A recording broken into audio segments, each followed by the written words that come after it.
నిర్దోషిగా తీర్చబడడం. నిర్దోషిగా తీర్చబడడం అనేది క్షమించడం కంటే గొప్పది. నిర్దోషిగా తీర్చబడము అంటే నీతిమంతుడు అని చెప్పడం. మనిషిని విమోచించే విషయంలో దేవుని సమస్య ఏమిటంటే పాపము ఖండించబడకుండా లేక పాపానికి శిక్ష విధించకుండా నిర్దోషిగా తీర్చడము. దేవుడు న్యాయ తీర్పు విషయంలో రాజీ పడడు, దాన్ని తేలికగా తీసుకోడు. ధర్మము న్యాయము అనేవి నెరవేరుతాయి. ప్రతి పాపానికి శిక్ష మరణము అని బైబిల్ సెలవిస్తుంది. యావేలు 18:4 ప్రకారము పాపం చేయువాడు మరణమునందును.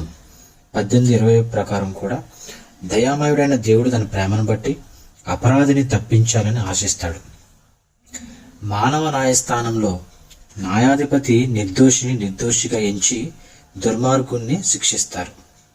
అదేవిధంగా ద్విపదేశకాండము 25వ అధ్యాయం 1వ వచనంలో నీతిమంతుడనియు దోషిని దోషి అనియు తీర్పు తీర్చవలను అని బైబిల్ సెలవిస్తుంది. దేవుడు దుష్టుని నిర్దోషి అని తీర్పు చెయ్యడు. నిర్గమకాండం 23:7 మనం చూస్తాము, నేను దుష్టుని నిర్దోషిగా ఎంచను అని చాలా క్లియర్గా మనం బైబిల్లో చూస్తాం.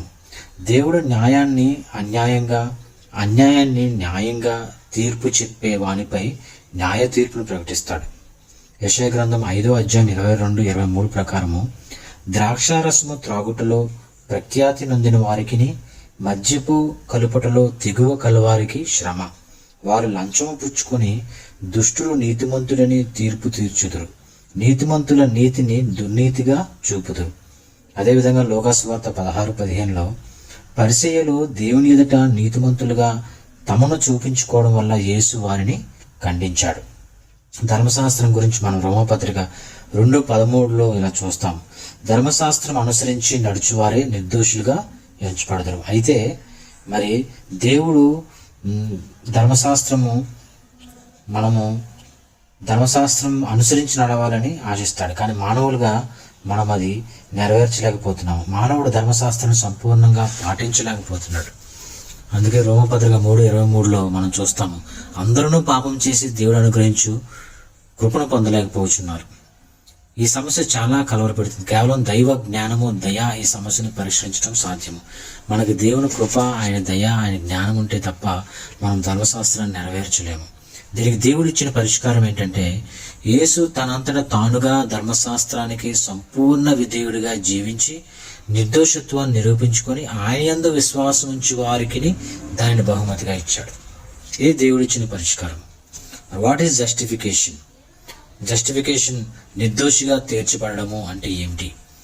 దేవుని ఎదుట నిర్దోషి అని ఎంచబడము. పాపము యేసుక్రీస్తు నిర్దోషత్వాన్ని ధరించుకుంటాడు. దేవుడు అతనిని క్రీస్తు నీతిని బట్టి నిర్దోషిగా ఎంచుతాడు. ఇక మీదట దోషిని యేసుక్రీస్తులో నిర్దోషిగా దేవుడు చూస్తాడు. ఆయనలో అది మరుగైపోయింది.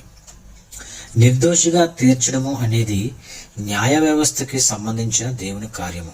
ఇది క్రీస్తునందు విశ్వాసం ఉంచడం ద్వారా ఆయన దృష్టిలో నిర్దోషిగా కనిపించడం, దోషం నుండి శిక్ష నుండి విడుదల పొందడం ద్వారా జరుగుతుంది. రోమా 4:3 ప్రకారము అబ్రహాము దేవుని నమ్మెను, అది అతనికి నీతిగా ఎంచబడెను. అలాగే రోమా 4:5లో కూడా పనిచేయక భక్తిహీనుడు నీతిమంతునిగా తీర్చువాని అందు విశ్వాసముంచువానికి వాని విశ్వాసము నీతిగా ఎంచబడుచున్నది. రెండోదిగా, what is the content of justification? నిర్దోషత్వంలో విషయాలు ఏంటి? మొదటిగా పాప క్షమాపణ, పాప దోషము, శిక్ష విధి తీసివేయడము. పరిశుద్ధుడైన నిర్దోషి అయిన దేవునికి పాపము క్షమించడం స్వల్ప విషయమేమీ కాదు. సత్యం ఏమిటంటే దేవుడు పాపని క్షమించడంలోనూ దోషాన్ని పరిహరించడంలో సంతోషించేవాడు. మేకా 7:18లో మనం చూస్తాము, తన స్వాస్థ్యంలో శేషించిన వారి దోషాన్ని పరిహరించి వారు చేసిన అతిక్రమముల విషయమై వారిని క్షమించు దేవుడైన నీతో సముడైన దేవుడున్నాడా అని ఆయన కనికరము చూపుడి యందు సంతోషించి వాడు కనుక నిరంతరం కోపముంచడు. ఆయన మరలా మన యందు జాలిపడను, మన దోషములను అణిచివేయను. వారి పాపాలన్నిటినీ సముద్రపు అగాధంలో నువ్వు పడవేతువు. నిర్దోషినిగా తీర్పు చేసే కార్యంలో ఆయన మన పాపాలన్నీ పరిహరిస్తాడు. తదుపరి శిక్షా విధి రద్దు చేస్తాడు. అపోస్తలుల కార్యాలు 13:38 మనం చూస్తాం, కాబట్టి సహోదరులారా, మీకు ఆయన ద్వారానే పాప క్షమాపణ ప్రచురమగుచున్నదనియు మీరు మోషే ధర్మశాస్త్రం వలన ఏ విషయంలో నీతిమంతులుగా తీర్చబడలేకపోతురో ఆ విషయం అన్నిటిలో విశ్వసించు ప్రతివాడును ఈయన వలనే నీతిమంతులుగా తీర్చబడుననియు మీకు తెలియనుగాక. క్రీస్తు నిర్దోషత్వము పాపికి ఆరోపించటము. క్షమాపణ పొందిన పాపి అంటే శిక్షావిధి అనుభవించి తదుపరి శిక్ష నుండి విడుదల పొందిన తప్పించబడిన ఖైదీ కాదు. ఇకపై పౌర హక్కులు లేకుండా జీవించవలసిన వాడు కాదు. క్రీస్తులో పాపికి సమస్త పౌరసత్వ హక్కులు ఉన్నాయి. రోమా 3:22 మనం చూస్తాం. అది క్రీస్తు యేసు నందలి విశ్వాసం మూలము అయినదై నమ్మువారందరికీ కలుగు దేవుని నీతి అయి ఉన్నది. సంపూర్ణమైన పరిశుద్ధమైన యేసుక్రీస్తు నిర్దోషత్వము పాపికి ఆరోపించబడింది. ఇది మూడవదిగా మనం చూసినట్లయితే what is the condition of forgiveness? Faith, క్షమాపణ స్థితి, విశ్వాసము. నిర్దోషిగా ఎంచబడుట అనే బహుమతిని నేను ఎలా పొందగలను అని మనకు ఒక ప్రశ్న రావచ్చు. జవాబు ఏంటంటే ప్రభు అయిన యేసుక్రీస్తు రక్షకుడనియు ప్రభువుని నమ్ముట వలన కలుగుతుంది. గలతీ 2:16 ప్రకారం మనుష్యుడు యేసుక్రీస్తు నందలి విశ్వాసం వలనే గాని ధర్మశాస్త్ర సంబంధమైన క్రియల మూలమున నీతిమంతుడుగా తీర్చబడని ఎరిగి మనము ధర్మశాస్త్ర సంబంధమైన క్రియల మూలమున గాక క్రీస్తు నందలి విశ్వాసం వలనే నీతిమంతులమైన తీర్చబడుటకై క్రీస్తు యేసునందు విశ్వాసం ఉంచి ఉన్నాము. రోమా 3:26 ప్రకారం తన నీతిని కనపరచు నిమిత్తము తాను నీతిమంతుడను యేసునందు విశ్వాసం గలవాని నీతిమంతుడుగా తీర్చువాడై ఉన్నటకు ఆయన అలాగూ చేసెను. రోమా 4:5 కూడా మనం చూడొచ్చు. అలాగే 4వదిగా నిర్దోషిగా ఎంచబడే మార్గం ఏంటి? What is the means of justification? మొదటిగా దేవుని ద్వారా. దేవుడు ఒక మనిషి నిర్దోషిగా తీర్చేందుకు కారకుడు దాతనై ఉన్నాడు. రోమా 8:30 మనం చూడొచ్చు. దేవుని చేత ఏర్పరచబడిన వారి మీద నేరం మోపువాడెవడు? నీతిమంతుడిగా తీర్చువాడు దేవుడే. మొదటిగా మీన్స్ ఆఫ్ జస్టిఫికేషన్లో మొదటి దేవుని ద్వారా. అలాగే రెండోది కృప వలన. నిర్దోషిగా తీర్చబడడానికి పునాది లేక ఆధారము ఆయన కృపే. రోమా 3:24 మనం చూడొచ్చు. కాబట్టి నమ్మవారు కృపచేతనే క్రీస్తు యేసునందుల విమోచన ద్వారా ఉచితంగా నీతిమంతులను తీర్చవచ్చున్నారు. తీతు 3:7 కూడా మనం చూడొచ్చు. అలాగే మూడోది రక్తము వలన. నిర్దోషిగా తీర్చబడడానికి పునాది లేక ఆధారము యేసు రక్తము. రోమా 5:9 కాబట్టి ఆయన రక్తం వల్ల ఇప్పుడు నీతిమంతులుగా తీర్చబడి మరింత నిశ్చయంగా ఆయన ద్వారా ఉగ్రత నుండి రక్షించబడదుము. 4వది పునరుద్ధానం ద్వారా. పునరుద్ధానం అనేది నిర్దోషినికి ఎంచడానికి గుర్తు లేక ప్రకటించడానికి గుర్తు. రోమా 4:25 ప్రకారం ఆయన మన అపరాధముల నిమిత్తము అప్పగింపబడి మనము నీతిమంతులుగా తీర్చబడుటకై లేపబడెను. So what is the evidence of justification? క్రియలు, వర్క్స్. నిర్దోషిగా ఎంచబడ్డాడు అనేందుకు నిదర్శనం ఏంటి? క్రియల. సంపూర్ణంగా నిర్దోషిగా ఎంచబడిన వాడు దానిని తన క్రియల మూలంగా ప్రదర్శిస్తాడు.